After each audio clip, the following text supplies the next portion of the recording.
I don't know about you, but I'm really sick of people trying to pretend to be my friend just to try to sell me something. And unfortunately, it is a pattern, a strategy that is being used and taught a lot in the coaching world right now, especially in the worlds and communities that I'm exposed to in the spiritual and healing coaching world. It really feels like a violation of trust when someone uses that pretense of friendship to just gather information about you and then try to pitch you something. And it really makes you second guess even your genuine connections too. In this video, I'm going to talk about this pattern of coaches using networking and connection and that kind of fake friendship to gather information about you and try to then use it to pitch you their product or service. I'll talk about who is also especially vulnerable to this, and I'll be sharing some real life examples of things that I've experienced so that you can really see what it looks like from my experience in these worlds over the last close to 10 years. And then I'll also talk about signs that this is happening, kind of how to spot it early, and then ways that you can protect yourself. And then at the very end, I'm going to guide you through a experiential based short kind of meditation hypnosis journey practice to help you connect to the version of you who is able to stand up for herself and see this early and trust herself when she does spot these signs. So if this is something that feels familiar to you, stick around. I think that this is really going to help you. That's my hope and intention for this video. And if you're new here, hi, I'm Monica, and I help sensitive, empathic women really break free from the patterns and things that keep you small and stuck in all sorts of ways. And I do that through nervous system and subconscious reprogramming work so that you can actually rise and be more fully who you are and really own that inner power as a sensitive woman.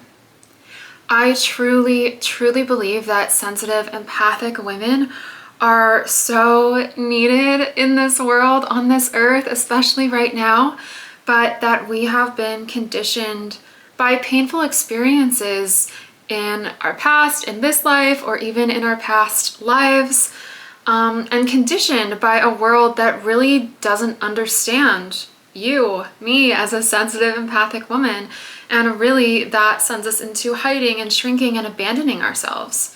And the path back to yourself isn't pushing harder, fixing more, doing more, hustling, like is what's pushed on us so much in the healing world, but it's really going inward and releasing that old programming that has kept you small and reconnecting to who you actually are underneath all of it.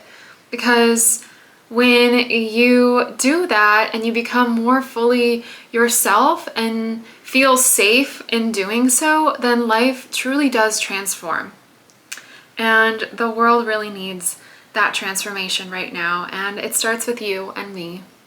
So what is this pattern? Well, first I want to share it through the lens of some of my experiences as examples so that you can start to recognize this pattern for yourself before I lay it out a little more directly, and then we'll talk about the pattern kind of more at large. So I'm someone who genuinely shows up for connection, and as a sensitive, empathic woman, I am wired this way to really see others and care about others really deeply. But especially as I've been in the world of online coaching for the past nearly 10 years, like I said, I've seen some really undeniable patterns. So here are just some of my experiences, sharing some details just so that you can get a grip of what's going on without kind of trauma dumping, oversharing. Kind of what gave me the idea for this video was actually a woman who I attended some of her networking events like over a year ago. And at that time, over a year ago, she got to know me a little bit, got to know what I did, and actually even asked about having me potentially guide a Beyond Quantum Healing group experience at a retreat that she was leading. And I had never shown any interest in being a client of hers. She just approached me in this way of me potentially enhancing her retreat with my service. And I had a kind of group experience coming up locally here, and I told her about it, and she attended. And whether or not this was intentional, she forgot to pay. And so after, I had to kind of remind her, chase her down to pay for the experience. And then, you know, after that, it was still like, oh, well, what would your rate be? Rate discussion of having me come to her retreat and lead this experience. And then somewhere along that just really dropped. And I said, okay, that's, you know, I moved on. And then now fast forward a year, she randomly popped up and texted me saying how I had been interested in attending her retreat before as a client, and so she had a new retreat coming up, and she dove into pitching me all about her new retreat and that maybe I'd want to go since I wanted to go in the past and didn't. And this really frustrated me, and I actually ended up responding to her and telling her, no, you know, you're actually confused here. You had reached out to me to lead an event at your retreat, and not under me wanting to attend as a client, and then that fell through. Really kind of setting things straight and just drawing a boundary of, you know, I'm not your ideal client. And I actually felt really good about responding in this way, whereas in the past maybe I would have just like ignored it or been way more like nice and not called it out directly. Another example of being in a mastermind with a woman and one of the other like cohort women in there, and she kind of started messaging me like, oh, we should hang out, we should get together over Zoom. And then using those Zoom sessions to ask me questions about myself, gather information about me, ask, you know, dig deeper on what is causing me pain and where I'm trying to grow into and all of these things.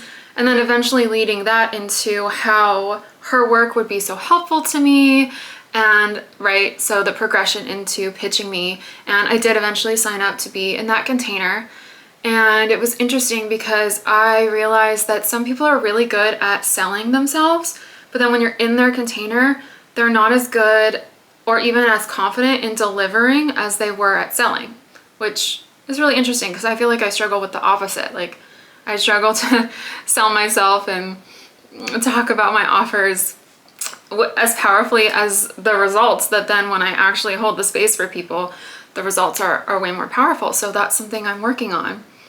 But anyway, so just another example of that pattern. And then another woman, being actually a woman that I was in her program, who I met that other woman through. And when that container had ended, she reached out trying to see if I was interested in signing up for her higher level mastermind. And I said like, no, thank you, you know, it's not for me. And then fast forward a year, and then this woman reaches out to me and just like, oh my God, girl, I'm looking for friends that live in the area. We should totally hang out. You should come to my apartments and we can hang out and go in the pool. And I went thinking, oh cool, like maybe I'll see if this is a friendship that is right for me. And then I arrive and we have the conversation. She leads the conversation to, again, where's my business? How am I doing? What am I still struggling with, right? Gathering information, asking deeper questions to then turn and spin and guide the conversation into, well, yeah, that's exactly what we do in my mastermind, and this and that really would help you with this and that and that. So basically, she had kind of manipulated me into being in a sales call that I didn't know I was in. I didn't realize I was in. And then at the end, as I'm like thinking like, yeah, I'm gonna sign up for this, I'm like, man, I really can't believe that you talked me into this. And she's like, oh no, like, no, I didn't talk you into this. Like, this is your decision. And I should have trusted my gut instinct in that moment, because my gut in that moment was like, well, then what has this whole day been about? Why am I here? I thought we were here to see if we could be friends. And that really hurt, but I really thought at that time that her program would help me. Yeah, just really that was just like a really aha moment to me. And unfortunately, it struck me that like these are the same women who say we don't chase, we attract, and then are not actually demonstrating that in their behavior, and are actually like saying that that's what we do to their clients, and even sometimes shaming clients for having that, oh, how do I get it? No, we don't chase, we attract, but then teaching tactics that are this exact thing, this pattern that I'm talking about. I'll talk about that a little bit later. Another example is another woman kind of after kind of container I was in with her, kind of popping in to see how I'm doing. How's it going, girl? And I went to her Instagram. That was when I was still on Instagram. I'll make another video about how I have stepped back from Instagram recently, realized it's really not healthy for me. Different video. So she had DM'd me on Instagram, you know, hey girl, how you doing? I went to her page and realized, oh, she's actually warming up her audience for an offer right now. Okay, noted, because I was taught that structure, which I'll talk about again here in a moment more directly, was taught this specific structure of how to do this in the other mastermind that I was in, that she was a part of. And so my yellow flag went off immediately of like, oh, okay, she only wants to know how I'm doing and to try to catch up, girl, because she's gonna try to gather information. Where am I? How am I? To pitch me. And she even tried to kind of position herself as like, oh, once you get to this place in your business, like, let me know because you're gonna have this issue and I'm perfect for that. I had never shared that that was something I was working towards, that was something, well, excuse me, I was working towards it, but that was an issue for me in what I was working towards, so that was something that I would ever need help with. She just kind of created that problem for me in the future and positioned herself as the solution. So really noted and saw that. And then the last example, the last specific example was another woman that I met at actually that first women's networking event. And she was just like, hey, like, let's hang out. I really, you know, connected with, or want to connect with you. I'm so interested in what you do. And I thought that either she was interested in finding out more about my work to feel out if working with me was right, which I never push for, but if someone's interested, then I'll, you know, share information. Or I was like, oh, okay, she just like genuinely thinks that I'm cool and wants to see if a friendship would work. And I realized that she was gathering information about me, and I really only realized like this super duper that was happening when later I was hanging out with her and she actually told me that she was doing this to another woman. She like kind of explained it to me that this is a strategy that she uses, and that she met another woman at a networking event and was like hanging out with her to feel her out and gather information, and, you know, kind of not directly, like hidden, what's that word? Like hidden, you know, way of trying to persuade her to, oh, I could really help you. You should be my client. And then saying something along the lines of like, oh yeah, that, you know, she stopped doing that because she realized that she couldn't afford me as a coach. That's this other woman saying that. So I'm like, so you befriend people, you dig into their world, you feel them out, and then you drop them when they can't afford you as a coach.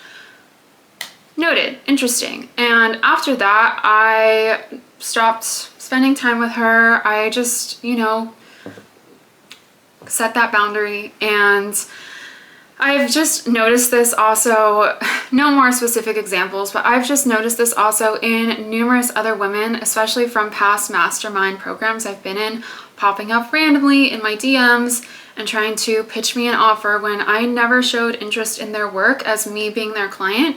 Of course, in a mastermind, I'm curious and supportive, but never like, oh my God, I need that. And so this was really something that I noticed and was a red flag to me. So and I also noticed this because we're all in the same mastermind together and we're all learning this kind of sequence, this kind of tactic, which is, you know, whether the way that we were taught it was in Instagram and how we can have our content do this, But then we're also kind of subtly taught to do this in communication, in direct DM reach outs and other things as well, which is the kind of warm up phase, right? So someone's like, hey girl, how are you doing? Or warming your audience up of like just creating that connection, creating that warm up to remind them of you and connect again. And then maybe, you know, asking deeper questions about where they're at and what's going on, or in the content form of like talking about certain pain points and really like turning up all of that stuff in people so that all of that stuff has been turned up for them to then move into pitching their service or product, and how, oh my God, you shared all these things, or oh my God, you have all these pain points, and now my service or product is really like the solution to that. So this is literally things we were taught, and then I'm watching it happen to me in real time. And this is sometimes called a relationship first sales tactic. And it crosses into manipulation when it's not transparent, when people are not being upfront about what's going on, what they're trying to do. And instead they act like they want to be your friend, or they genuinely want to connect with you, only to try to gather information about you and then convert you into a client. And this is especially running rampant, I notice, in the spiritual coaching communities that I've been exposed to, like I said, the past 10 years, because it can be really easy for people to, especially women, I'll say especially women, but honestly, I'm a woman and that's the world I'm in. So all I can really speak from is that experience of my frame. But especially women, to perform this warmth and perform this authority and connection when that's not how they actually are truly operating underneath that performed surface mask layer. And instead they kind of use that spiritual women's empowerment, sisterhood vibe language to make things seem different, even sometimes fully like spiritually bypassing things, or projecting things, or gaslighting, or manipulating, and making it not seem like that's what they're doing because it's disguised in spiritual language and women's empowerment. And that's not to say that every space that is in spiritual stuff, women's empowerment, does this. It's just, I see it a lot, and it's really icky. Okay, so who is especially vulnerable? Unfortunately, sensitive, empathic women are especially vulnerable.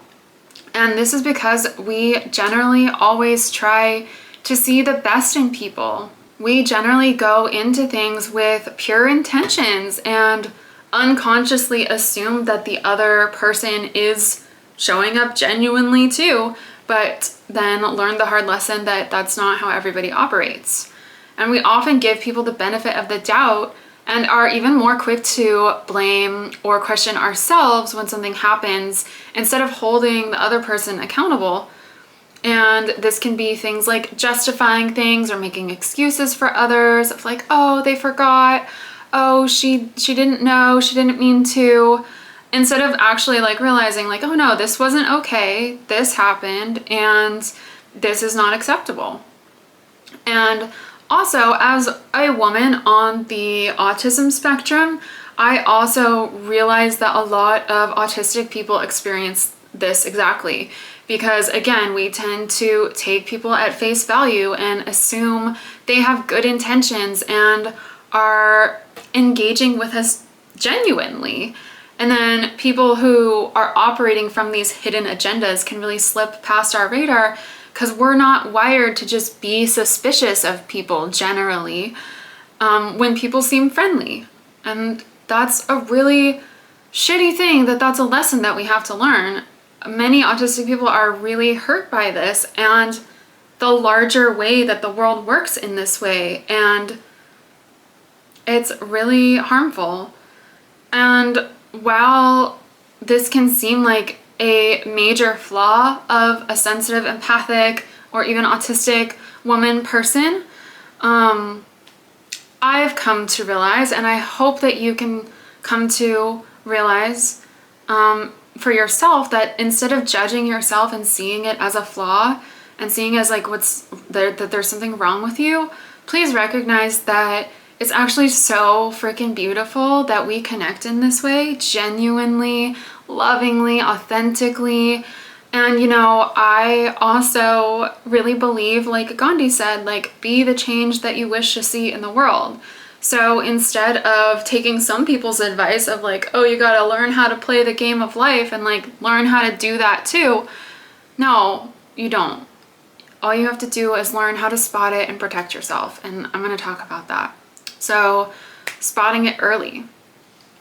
The pattern is usually a lot of flattery or rushed intimacy, like, oh my God, you seem so cool, like so interesting, we should hang out more.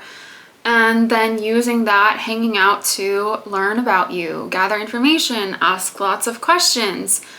And this can feel really good and confusing because we, as sensitive, empathic women, we really like it when someone seems like they really truly want to get to know us. That's like so cool because we want to get to know other people deeply too. But then they use that as a way to not just connect, but gather information and then pitch you. And some women do this really, really smoothly. Some people do this really, really smoothly, and it's really hard to spot. But you will get better. And again, I am going to walk you through a practice at the end of this to help you connect to that discernment and strengthen that. But also some women, especially the women who are like just learning how to do these things, are not so smooth about it, and they'll reach out just like, hey girl, and then like immediately pitch you. And I'm not above this. I want to be really clear about that. Like, I'm not perfect. I'm not above this.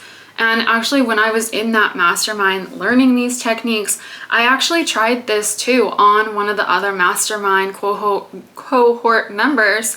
And like, you know, learning, I didn't do it in this like hugely manipulative way, but I was like, hey, you know, you tried this free thing of mine. You know, are there other deeper things that you're wanting to address here, and that my program could really help you in this?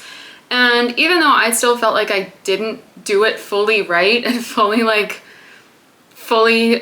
discreet, I was a little more transparent about it, I still felt really icky about this. And I just did not feel in integrity with how I want to be operating and showing up, and I never did it again. So let me share how you can really spot the difference. And again, I'm not perfect, but just showing how a kind of a different way of doing it, how I've done it since then, and how I've realized does feel more genuine and authentic and in integrity for me. And it truly is the not chasing and attracting way. So I'm not perfect, but let me share how I do it now that I feel so much more aligned with and is actually, you know, really in integrity. So I went to a friendly networking event, and one of the women was asking me like, oh, what do you do? And I told her, and she was really curious. I'm like, oh, I do beyond quantum healing. It's like, you know, working with past lives and patterns and things. And she's like, oh my God, that's so cool. Like asking me questions and just sharing like, yeah, this is the type of things that it helps my clients with. And this is what I think is really cool about it. And at no point did I pitch her or be like, oh my God, you should do a session with me. I was just like genuinely having this conversation with her. And then a few weeks after that, she reached out and booked a session with me, and actually even referred people to me to work with me after that, because she really valued our work together. And another example is when I was starting my Dream Life hypnosis program, I wanted to have a test group of women who tried it out before I fully like launched it publicly, so that I could have people try it out and give me feedback on their experience. So before I launched it, I went into the group chat for this kind of network that of women that I had just met, and I was very transparent. I was like, I have this new offer. I want to offer a free month for you to try it out, and all I ask in return is your genuine feedback. Positive, negative, just whatever you experience. And, you know, after the free month, If you choose to stay and enroll, then you may convert to being a paid client, but only if you genuinely want to. No pressure. Either way, it's truly just for you trying it out and me gathering some feedback. And I felt really good about that. And as I reflect on all of this happening, I'm feeling so much more aligned with the way I operate moving forward. I had a really huge, like, in December where I was like, oh my God, there's so many things I'm doing that are not aligned with me. And yeah, so this just feels so much better to me. So, okay, how to protect yourself. That's really important. So first of all, it sounds basic, but like, please listen to your intuition. Listen to that gut feeling that like, oh, something feels weird, something feels off here. Trust that, like, full stop. You do not have to know why. You do not have to, even if you're wrong, like, and that's not really what they were doing, then like, you protected yourself. That's fine. Like, if something is for you, you're not going to be like, oh, that feels weird, but like, I really feel like it's for me, and like have to fight against your own inner knowing. So really trust that kind of orange flag that goes up in your mind so that you can intentionally use that to discern about who you have contact with and what you share with them. And don't spill your heart out or your whole story so quickly. I often would start, you know, if people ask me questions, I'll start kind of vague. And even if people press for more information, like especially when I kind of have that red flag or I don't know them yet and I'm still learning, you know, to discern how safe this is or not. If they press for more information, I used to feel like, oh, they just want to see me more deeply. But now I realize like that just felt really exciting. As a deep person who had been so unseen for so long of my life, like so many sensitive, empathic women have, that just felt so exciting and so like drawing me in. But I thought I was like, oh, maybe potentially making a real friend here. But actually I've learned that I need to open way more slowly and way more intentionally, and even have practiced like an elevator pitch of my story, or just really settled with myself on my own boundaries of agreements with myself of this is how much I share with someone up front before I really know them, and these are the other things I'm not willing to share about up front. And just like with any relationship, if they come on really strong in the beginning, then trust that that's probably an orange or red flag, because true friendship and true connection in this way takes time to go deep, and it's also reciprocal. So that means generally if people are asking you questions about you, then and you're probably asking them questions right back about them because you're thinking you're connecting, and they're like deflecting from really answering, if they're not meeting you in that reciprocal sharing of get to know me, get to know you, then that's probably a sign that they're just trying to gather information about you. Like, true friendship and connection is reciprocal in mutual sharing. For the most part. Some people are willing to share more, and some people are willing to share less, but this can be something that you might want to pay attention to. The ways that I've handled this is just really even practicing ahead of time what I would say. Like in the beginning when this was really new and scary to me, I would practice things that I could say to say no that felt like still kind and graceful but firm. And now I just kind of am more intuitively able to do this in the moment. But really just having something like, I'm not interested, thank you, I'm not your ideal client for this, or no, that's not for me right now, or things like that. Even sometimes I've learned the like, that's not for me right now. We tend to add right now to soften it because we don't want to be like, no, thank you, that's not for me. We're like, oh my God, that sounds so harsh. But then when we add and we soften the, that's not for me right now, a lot of people who use these tactics take the right now and then put you on their calendar of, oh, I should circle back around with her in a few months or in a year. And so unless it truly is right now, then just sometimes don't even soften it. Just like, oh, no, thank you. That's not for me. That's it. Yeah. I really reached a point where I saw this pattern so clearly, and then once you see something super clearly, you can't unsee it. And so I started, being less available to people, being less understanding of people, and being more protective of what I share.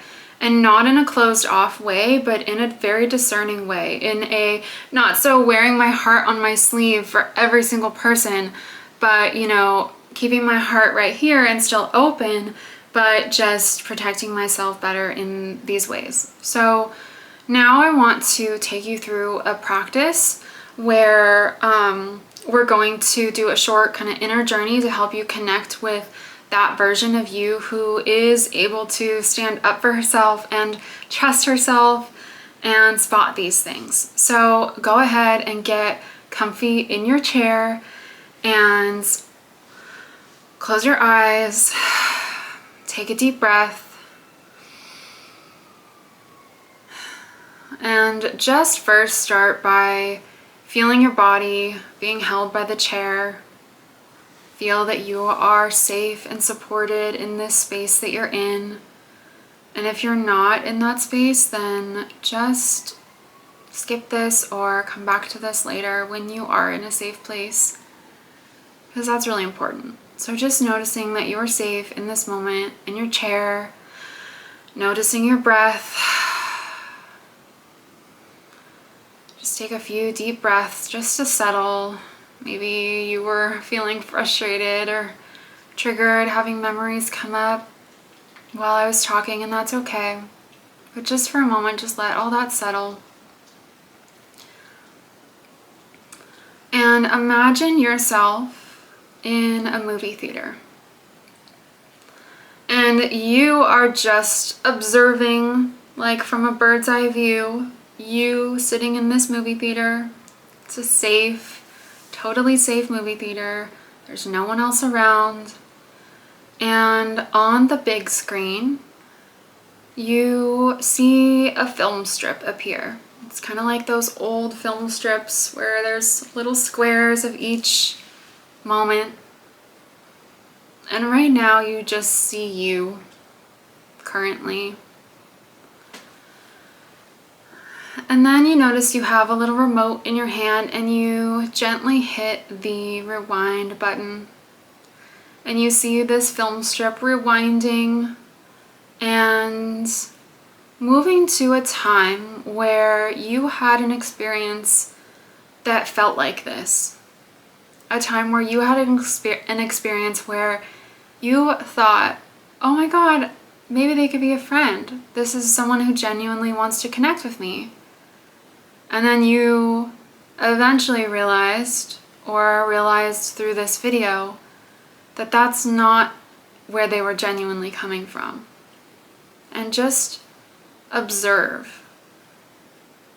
Just from a bird's eye perspective, observe you in this scene. And it's okay to feel a little sticky and heavy while you observe this. You're not going to be there for long. And just notice yourself in this scene. What did you think was happening? What are you actually realizing was happening now? And in that realization, is there anything that stands out to you of like, oof, that was a sign. Oof, I didn't see it at the time, but oof, yeah, I see that now. That would have been something for me to notice. Just noticing the signs that you missed back then. And that's all good, valuable information now. Gold that you can transform out of your shadows and wounds. Doesn't mean that you manifested that or deserved that, but it means that you survived it and you can grow from it while you hold your pain without bypassing your pain. And then just have that movie theater version of you send love through the screen to this past version of you. Sending this past version of you so much love, so much grace and gentleness. I saw you. I saw that you genuinely wanted to connect. Oof, and that felt really icky. Just holding some space for that past version of you. And then sending her so much love for making it through.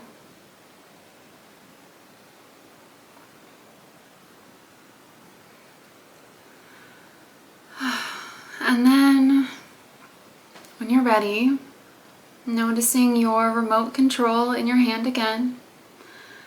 And this time we're gonna fast forward. And you see the film strip fast forward all the way to today, all the way even to some point in the future. And the film strip stops, and it's some point in the future where this is trying to happen again. Some point in the future where you are connecting with someone and you are thinking, are they genuinely trying to connect with me? Or do they have a motive that they're not speaking to? And notice how you can still remain open to connecting, even with this awareness, kind of scanning the situation, discerning, being aware. And maybe they say something that tells you, oh yeah, no, this does feel safe. Maybe they say or do something that goes, that didn't feel right. That felt a little weird, but I don't know why. But future you says, I'm gonna trust that feeling. I don't have to know why. I'm gonna trust that. And either I'm still open and I'm still gonna hang out with them and keep seeing, keep feeling it out, or I go, oh no, that doesn't feel safe. This doesn't feel like a safe connection for me. Maybe they even try to pitch you on something and you go, no thank you, that's not for me. And you notice how that future version of you is able to handle the situation differently. Different than that past version of you. And just send that future version of you so much love. Thank you so much for taking good care of me, future me. And then you can find the remote again and just hit the back button that returns the film strip to here and now. And you see you here today and now on the screen. And you just send her so much love. You have been through so much, and I see it, and I'm here, and I'm growing and learning even when it's hard, and I'm so proud of you for that. And when you're ready, just connect to your breath again, connect to your body again.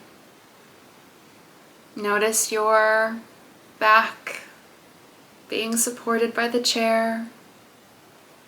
And when you're ready, you can open your eyes and return to your space. Welcome back. I hope that this video was helpful to you. And this kind of soul journey work, that experience that we just did there at the end, is very similar to, well, not only am I going to continue doing it in most of my future videos, 'cause I really want to share that, but that's also the work that I do in what I call soul journeys. I'm going to be putting out a program that shares some more of these more deep soul journeys in the future. And if you're curious about working with me, about my work, then you can find that information in the description. Sending you lots of love.